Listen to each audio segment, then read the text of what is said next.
हो गया और वो आकाश में उड़ गया। आज का वो जवान है, ये साइंसवादी है, ये हमारी भौतिकवादी और जो हमारी धार्मिक आध्यात्मिकवाद को नहीं मानेगा। इसको तुम साइंस के द्वारा अध्यात्मवाद को मनवाएगा तो मानेगा। जैसे मैं सूर्य को जल देख करके मैं हर बीमारी का इलाज कर देता हूँ। बताओ कैसे? कैसे बाबा? सूर्य उदय हो रहा है, ये जैसे सूर्य मान लो इसको जी, और मैं खड़ा हूँ तो हम दोनों एक ही डिग्री पर हैं जी, सीधा। इसकी जो किरण आ रही है वो सीधी आएगी। जी, मैंने स्नान किया, जी, मेरा बदन गीला है जी, और मैंने तांबे के लोटे में जल भरा तो तांबा कॉपर है, कॉपर में जब जल भर दिया तो कॉपर वाटर हो गया। राइट। और मैं अपने सिर के ऊपर से गिराया जी, और सूर्य का प्रकाश उसमें विटामिन डी रेडियम को लेकर टकराया जी, तो क्या बनेगा? रेनबो बनेगा, इंद्रधनुष बनेगा, 7 कलर बनेंगे। जो हमारे शास्त्र कहते सूर्य के 7 घोड़े हैं। अब उसमें जो हरा रंग है क्लोरोफिल का है, जो पत्तियों में पाई जाती है, विटामिन डी और रेडियम से लैस है। वो मेरे मस्तक पे, मेरी आंख पे, मेरे कंठ पे, मेरे हृदय पे, मेरे फेफड़े पे, मेरे लीवर पे, मेरे पित्त पे, मेरे आमाशय पे, मेरे गुर्दों पे जब वो गिरेगा क्या करेगा? ऐसे 6 रंग कलर और बचे हैं, बैंगनी है, ऑरेंज है, नीला है। तो ये क्या करेंगे? किस चीज के प्रतीक है? जब हरा रंग क्लोरोफिल का है और डॉक्टर कहता हरी पत्तियां खाओ, सब्जियां खाओ, उसमें आपको आयरन मिलेगा। तो अब वो जो विटामिन डी से जो हरा रंग पैदा हुआ है सूर्य की किरण से कॉपर वाटर में, वो क्या करेगा? कोई वैज्ञानिक बताए तो सही मुझे। एक अमेरिका का चेला है, एक रूस का है, वो मेरे भक्त बने हुए हैं। हरिद्वार में क्या वो कोई जल दे रहा होगा सूर्य को, वो भी अपने ऐसे से फेंक रहा है, मैं बैठा देख रहा हूँ ये क्या कर रहा है। मैंने उसको बुलाया तो मैंने यही फार्मूला उसको समझाया। वो मेरा शिष्य बन गया। ओ ये तो साइंस। मस्तिष्क पर तिलक क्यों लगाते हो इस जगह पर? पहले लगता है पीला, फिर लगता है लाल, फिर लगता है सफेद। 3 कलर क्यों लगते हैं? काला क्यों नहीं लगता? चौराहे पे 3 बत्तियां हैं, जी देखा होगा। जी लाल क्यों है?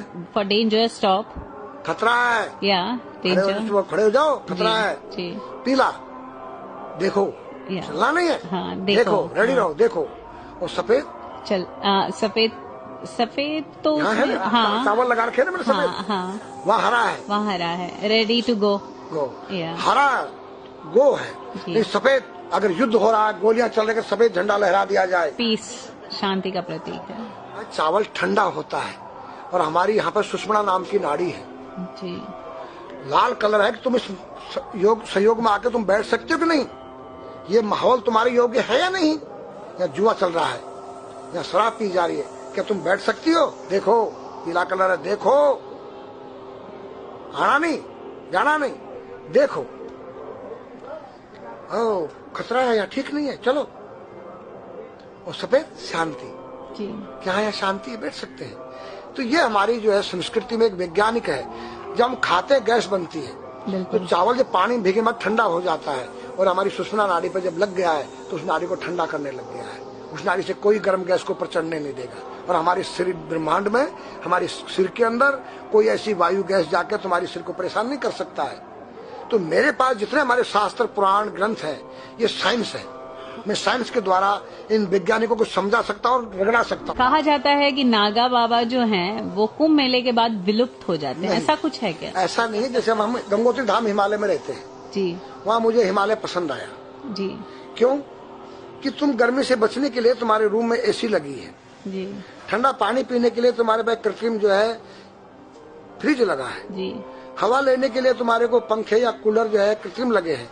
लेकिन भोलेनाथ बाबा ने मेरे लिए नेचुरल एसी लगा रखी है और नेचुरल फ्रिज लगाया है, नेचुरल पंखे लगे हैं। तो मैंने सब कुछ त्याग दिया। छाती में तो मैं कुछ लेके नहीं जा सकता हूँ, चाहे मेरे पास अरबों खरबों रुपया जी, खाऊंगा मैं उतना ही जितनी मेरी पेट के अंदर भूख है। पढ़ना लिखना ये तो सहज चातुरी, काम धैन मन बस करन गगन चढ़न मुश्किल। काम धैन मतलब अपने वीर्य को कंट्रोल करना, अपने मन को कंट्रोल करना और अपने प्राण को ब्रह्मांड में यहाँ ले जाना। ये खोपड़ी क्या है? ब्रह्मांड है। उसको कहते हैं समाधि।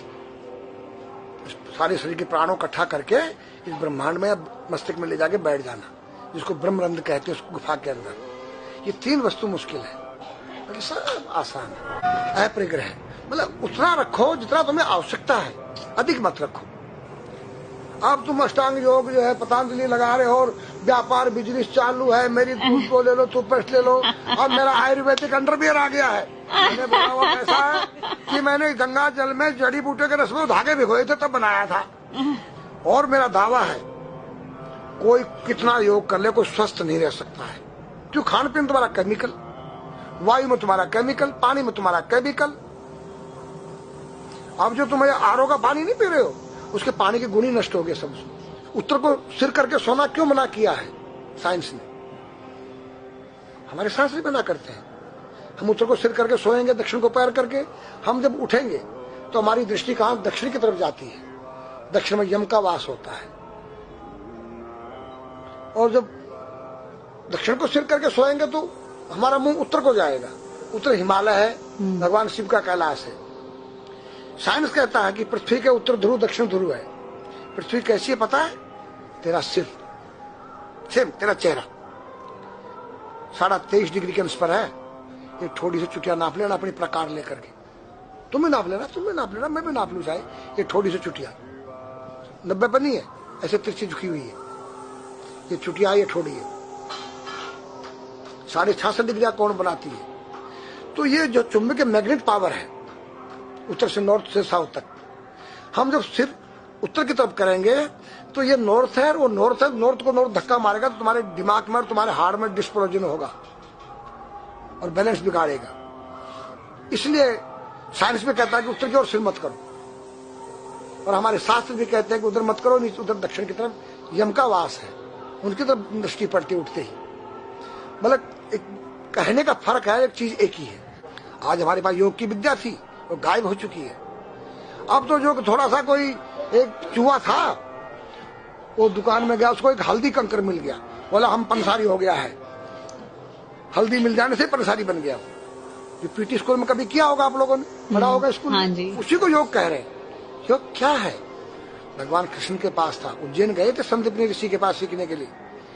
एक ही समय में 16,808 राणियों के साथ बात कर रहे हैं, अलग अलग रूप। योग से अनेक रूप बन सकते हैं। योग हनुमान जी के पास था। जब लंका में घुसे हैं तो मच्छर का रूप बनाया उन्होंने, मत्स्य के समान रूप धर कर, मच्छर के समान। जब सीता के पास गए छोटे से बनकर, तो पूछा क्या तेरे जैसे ये सब? कि हाँ।